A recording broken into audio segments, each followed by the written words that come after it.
Dios me lo bendiga, mis hermanos. Dios me lo bendiga una vez más. Aquí estamos, un poquito pasaditos de la horita, pero aquí estamos con la ayuda del Señor. Les habla su hermano y amigo Víctor Espinosa, de aquí del área del estado de Norte Carolina. Recuerden que aquí estamos para estudiar un poco de la palabra del Señor.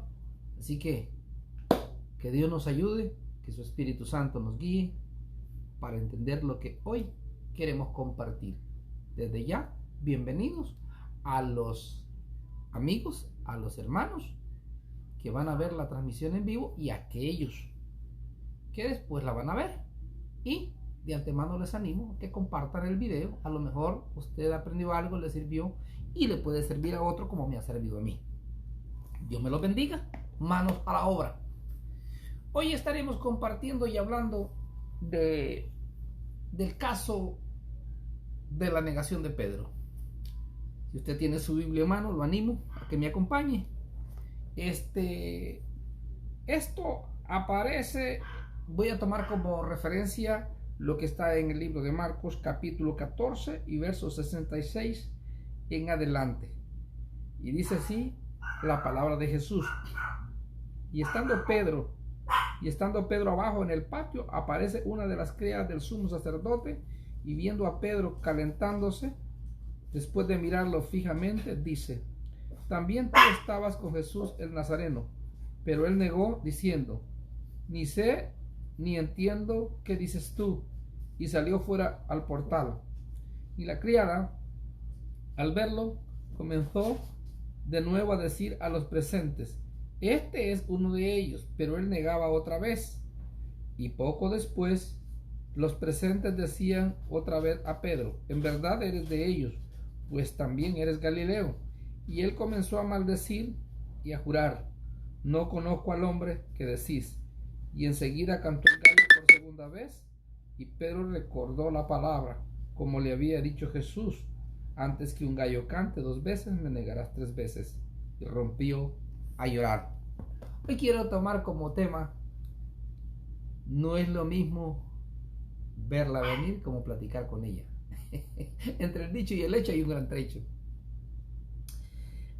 Yo creo que la mayoría de nosotros estamos un poco familiarizados, más que todo los que en determinado momento hemos venido al Señor hace algún tiempo atrás y nos hemos interesado en leer la palabra del Señor. Y si hemos estado pues como cristianos activos regularmente visitando la iglesia, hemos oído mucho sobre este tema de la negación de Pedro, y algunos pues también hemos cantado algunos cantos sobre la negación de Pedro.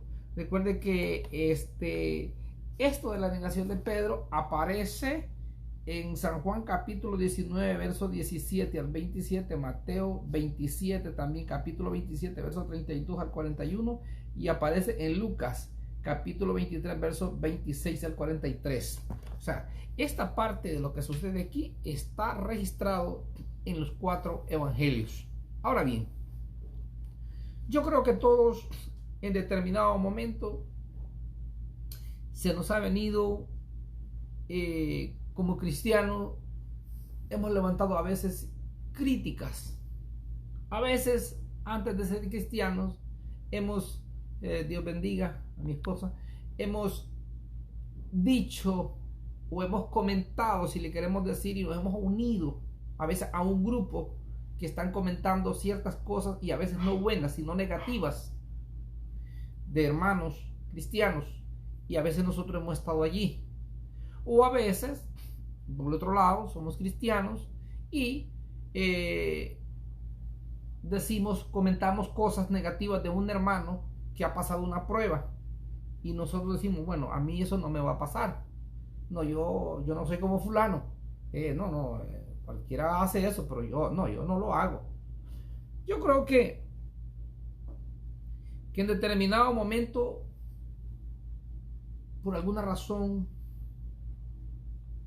que dependiendo de las circunstancias que estemos pasando, pasamos por periodos en la vida cristiana, pruebas difíciles, que de alguna manera sacan de nosotros esa parte, si podemos decirle débil o negativa, o sacan esa parte del viejo hombre.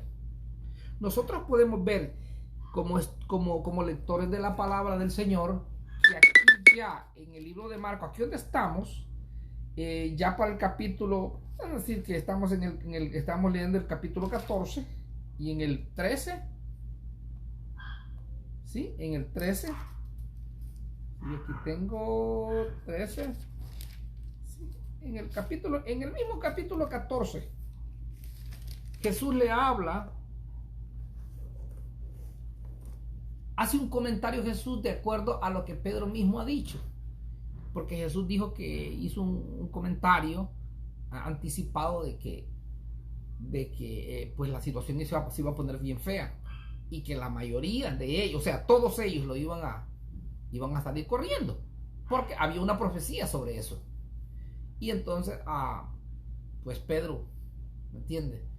Era bien así impulsivo y a lo mejor en otras partes dice que los discípulos también dijeron lo mismo, pero pues tal vez no lo dijeron, en algún otro no lo registra, pero lo pensaron.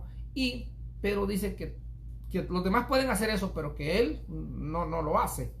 Y cuando nosotros vemos como la parte humana del apóstol Pedro que hace este comentario, no creemos que Pedro estaba bromeando, creemos que Pedro estaba diciendo, basándose en ese ímpetu, en esa hombría, que él estaba dispuesto aparentemente a llegar hasta las últimas consecuencias de lo que le podía pasar, porque él había dicho, bueno, si a mí me toca morir por ti, yo lo hago. Y desde un punto de vista aparentemente como que está fanfarroneando, pero no, yo como leyendo la palabra, vemos que Jesús pasa por un proceso ahí que lo dicen arrestar y toda la cosa, y es él el que agarra la espada, que no creo que se la fue a no creo, y hasta donde yo entiendo, no creo que fue Pedro a sacarle el machete prestado al vecino, porque era de noche. Eso entiendo yo como lector, es que ya lo andaba. No estoy aprobando en ningún momento que los hermanos anden armados, no es el tema ese, ¿verdad? Pero pues recordemos que Pedro hace mucha cultura, todo eso tiene que ver, ¿verdad? Y Pedro pues le dice a la Biblia que le dice a meter mano a Jesús de nombre Malco, no Marcos, Malco, era un siervo del sacerdote ahí, de uno de los sacerdotes, y entonces lo que le dice a meter mano a Jesús, como quien dice, para agarrarlo, le tira un filazo que no creo yo que haya, como quien dice, para quitarle el pelo, sino más bien ese golpe va a la cabeza y por alguna razón no se lo pega, pero le mocha la oreja y se la corta. Y Jesús viene y le dice a Pedro que guarda la espada. Entonces, oyendo lo que había dicho acá y lo que pasa más adelantito, podemos ver, ¿verdad?, que Pedro pues sí era bravo. Ahora bien, como estábamos diciendo al principio, no es lo mismo verla venir como platicar con ella. Y entre el dicho y el hecho hay un gran trecho. Y entonces ya sabemos que Pedro pues se registra aquí en la escritura, lo que hablan los 4 evangelios, de la situación que le pasó. Y que el gallo iba a cantar y todo eso, ¿no? Ahora, yo creo que con todo y eso, hermano, Dios había prometido algo que Dios le había dado como un don. Había depositado en él algo que iba a ser más adelante. Y ya nosotros ya vemos pues que lo niega y todo eso y hasta jura. No quise meterme a estudiar un poco más a fondo qué era lo que acostumbraban los judíos a decir cuando se trataba de juramento. Pero me imagino que Pedro en un momento dado se llenó de miedo. Y pues ya sabemos la historia. Y si ustedes como yo nos damos cuenta después de la muerte de Jesús y todo eso, pues ya nosotros como lectores podemos ver que Pedro pues se desmorona, se desmoraliza, se desanima, si podemos decir. Y lo que Pedro hacía antes era, pues ya sabemos, era pescador. Y él dice en la Biblia que volvió.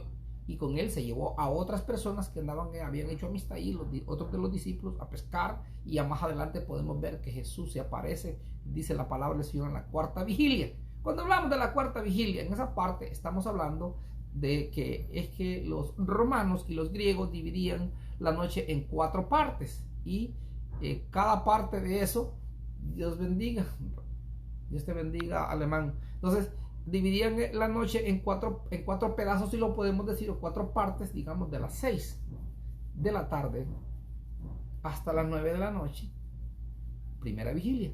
De 9 de la noche a 12 de la noche, segunda vigilia. Y de 12 de la noche a 3 de la mañana, la tercera. Y la cuarta, pues era de las 3 a las 6. Ok. Ahora bien, yo creo que en determinados momentos ya nosotros ya sabemos lo que pasó y todo eso. Jesús vino, lo restauró y le dijo: apacienta mis corderos, apacienta mis ovejas. Pero lo que yo quiero decir es que el énfasis fuerte es que, a pesar de que Pedro le falla, el Señor no toma en cuenta eso. No toma en cuenta que lo ha negado, que ha dicho que no lo conoce. Yo no sé si en algún momento dado, hermano, tú has pasado por determinado momento, por las presiones de la vida, por las pruebas que se van a veces en el hogar, en la economía, de tantas cosas que hay en la vida, ¿no? En esta vida. Y donde tú realmente dices: no, yo no la hago más. Yo tiro esta toalla. Y además, con todo eso que pasó, con lo de Pedro, le salió como Jesús había dicho, porque el Señor lo sabía todo. Y dices tú: bueno, pero yo con qué cara voy a ir allá a decir que yo puedo seguir yendo a la iglesia, que esto y lo otro.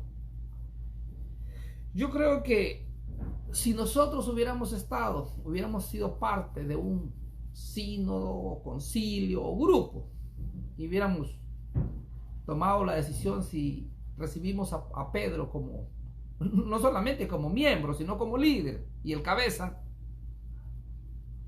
yo no sé, pero yo me inclino, igual que quizás ustedes, que hubiera levantado la mano. Yo, todos los que estén a favor de que Pedro vuelva y que haga el cargo que el Señor Jesús le prometió, que levanten la mano, y los que no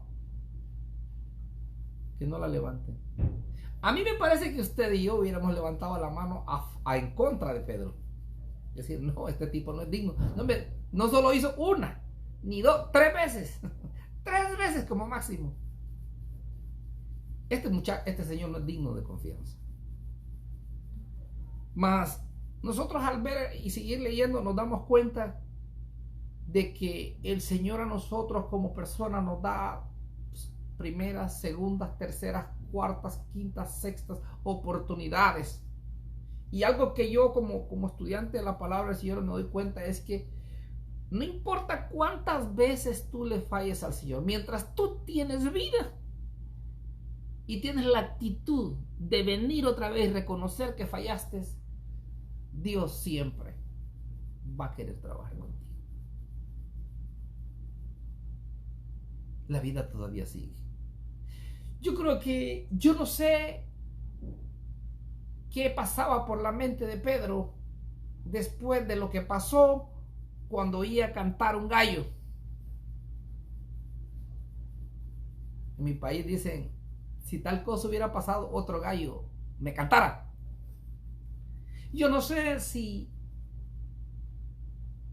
de tantas cosas, reveses que hemos llevado en la vida espiritual y a veces en el matrimonio, donde bajamos los brazos y no queremos seguir más. Puede ser el matrimonio, la familia, pruebas, los sueños, que sentimos que en el ocaso de la vida a veces sentimos como que ya el tiempo no es el mismo, porque han pasado los años y ya no tenemos 15 ni 20 años, y en el transcurrir del tiempo se han muerto sueños aparentemente. Pero yo creo que cuando Dios nos da vida, y mientras tengamos vida, Dios siempre nos va a dar la oportunidad. Es cierto que la gente de la iglesia, a veces, en la mayoría de los casos así es, nos va a ver con desprecio y no nos va a querer dar la oportunidad para desarrollar el llamado que Dios nos ha dado. Es lamentable Y yo lo voy a decir, aunque no quisiera decirlo. Pero como dice un dicho, no se puede tapar el sol con un dedo. A veces he podido ver y oír quejas también de hermanos en Cristo que tienen llamado de Dios, pero que por una u otra razón también han cometido el error y el gallo ha cantado.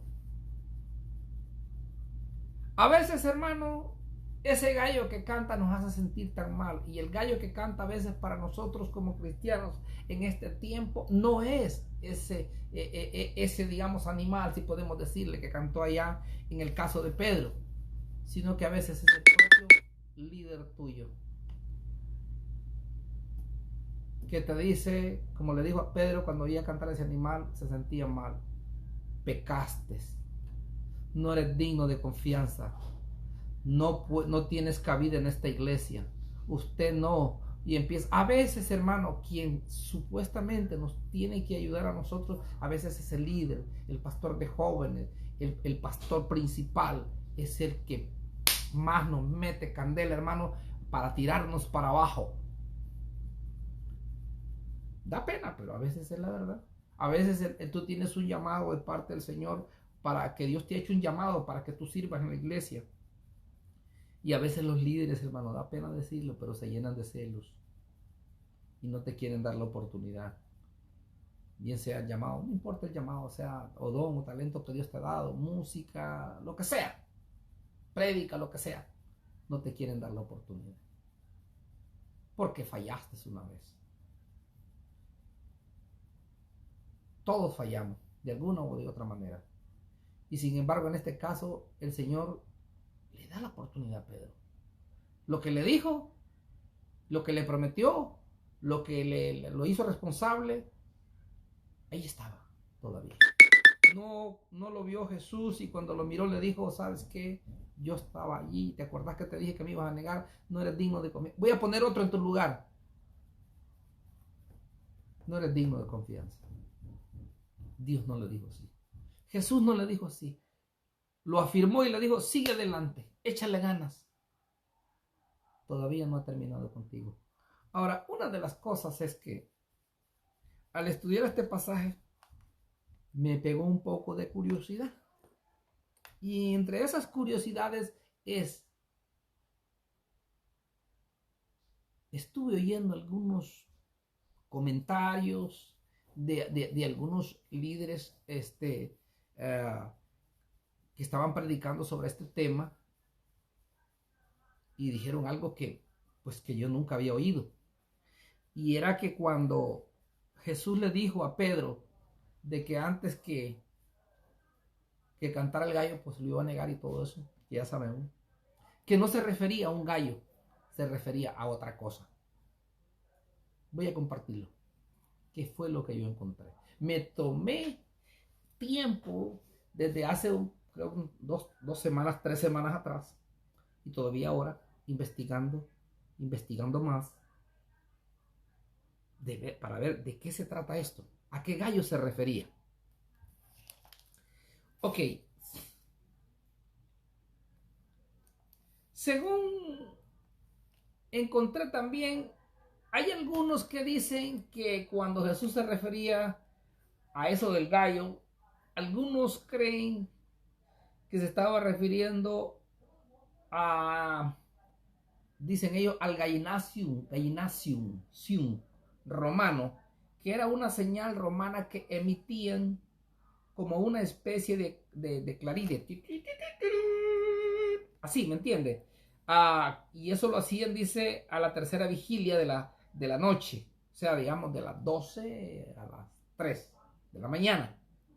Y estos se estacionaban en las escalinatas de la fortaleza llamada la Antonia de Jerusalén. Y entonces dicen que a eso se refería, según ellos, al gallinacio, no gallo, gallinacio, así le decían. Y esos anunciaban como una especie de anuncio. Vaya, que iban a cambiar turno o algo. Ok, esa es una. También, según el Talmud, y Ahumá 20b, estuve checando, se refería según ellos a un hombre pregonero que gritaba: levántense sacerdotes para su servicio, levitas para cantar, Israel por tu mensaje. A este pregonero lo llamaban Ageber, el canto del hombre poderoso. Kiriat Ageber puede traducirse de dos maneras. Número uno, el canto del gallo, y número dos, el canto del hombre poderoso. Y esto lo hacía antes del amanecer.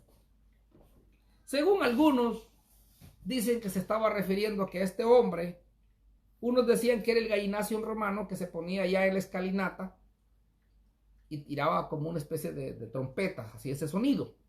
Y otros se inclinan a que se trata de esta persona encargada y que era como quien dice que abría para que todos vinieran al servicio y decía: vengan los levitas a cantarle al Señor esto y lo otro, bla, bla, bla.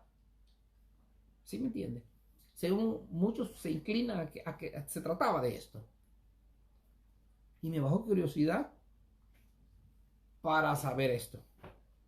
Y entonces, bueno, ¿qué sería de esto?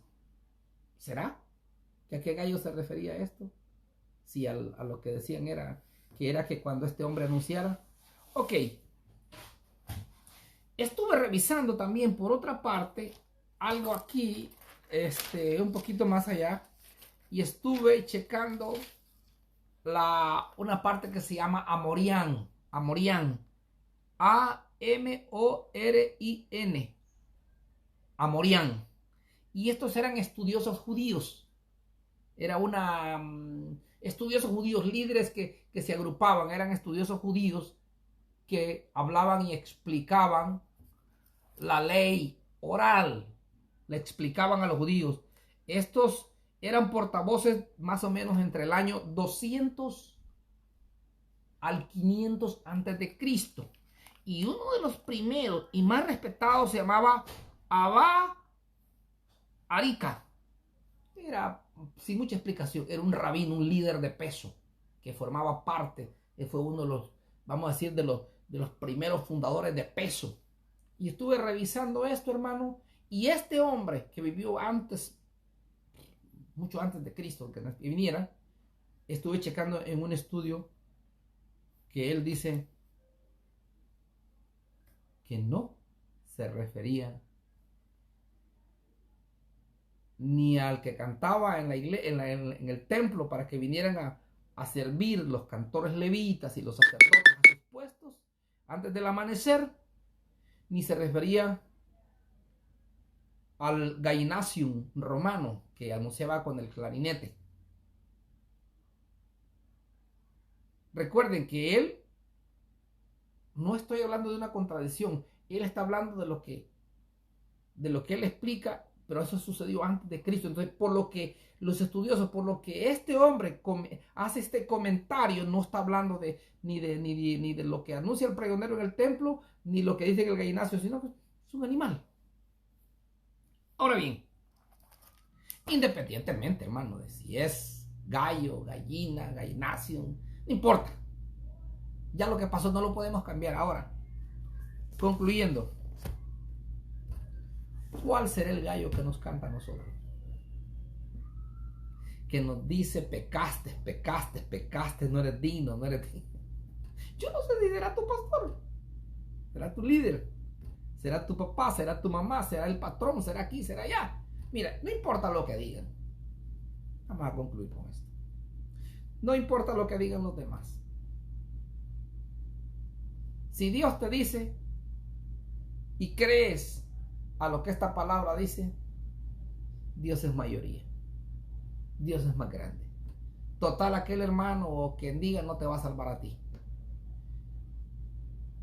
¿Que te afecta de alguna manera? A lo mejor sí. Pero te debe o nos debe de afectar mejor a nosotros lo que diga Jesús, lo que diga Dios. Yo te animo, si has te has desanimado, si hay alguno por ahí que te está cantando a cada ratito como un gallo, vaya, que te dice pecaste y te lo restriega en tu cara, bueno, si lo hiciste, lo hiciste. Somos humanos. Pero hay alguien que te perdona y te llama nuevamente y nos llama y nos dice, mira, levántate, ponete de pie. Vamos a seguir juntos. No estás solo, yo estoy contigo. Todos los días de tu vida, el Señor lo ha prometido. Yo te animo en el nombre de Jesús. Así que terminamos con esto. Y yo, en el nombre de Jesús, bendigo tu entrada, bendigo tu salida, bendigo tu levantar y tu acostar. Que Dios bendiga el trabajo de tus manos. Dios bendiga todo tu respirar. Así que ya sabes, hermano, ya sabes, allí me puedes mandar un mensaje de texto, un comentario, o si prefieres, si estás por aquí en el área y quieres que llevemos esta palabra a tu casa, vamos, no tenemos ningún problema. Dios te bendiga. Hasta la próxima.